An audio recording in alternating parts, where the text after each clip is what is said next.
college algebra, but we're going to go a little deeper. Okay, so suppose I gave you a polynomial in either expanded form, that's a degree 3 polynomial expanded out, or in this factored form. It turns out that we could actually immediately start talking about factors and zeros in either one of these forms. So I noticed, for example, the one that's expanded here,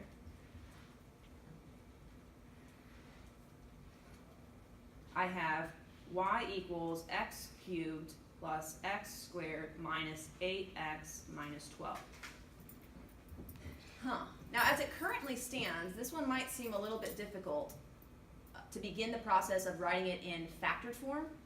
But one of the ways that you were hopefully taught in your previous algebra classes was that when you have 4 terms or 6 terms or 8 terms or 12 terms, an even number of terms, this has 4, right? You could try to factor 4 or more terms. You could try to factor by something called grouping. You would group them maybe by 2 by 2 or 3 by 3, pick the ones that seem to have things in common, factor out the GCF, and see if it factors. So we could go through that real quick and see if you remember any of that. For example, you could group the first 2 and the last 2 if you feel so inclined. You would say in the first 2 cases they have an x squared in common. In the last 2 cases, maybe a negative 4, and you can see if this factors. So this might be, this is an old algebra approach. If you're trying to get something in factored form, you try to factor it. So this would lead us with like x plus 1, and then this leaves me with what?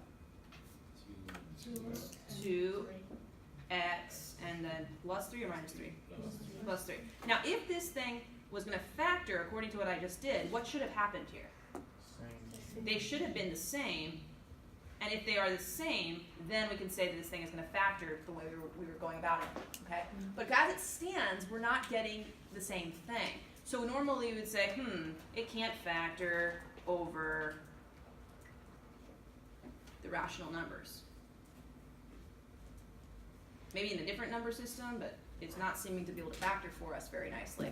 So there's going to be some other approaches that we're going to give you using just this term here and this term here, the leading coefficient.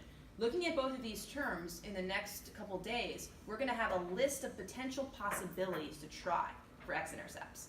Right now as it stands, factoring's not looking so good, so we're going to need some other important rules and properties to help us. So we're going to abandon that one for a moment, and we'll figure out coming soon how to handle this. Okay, we'll get some more skills to help us with that.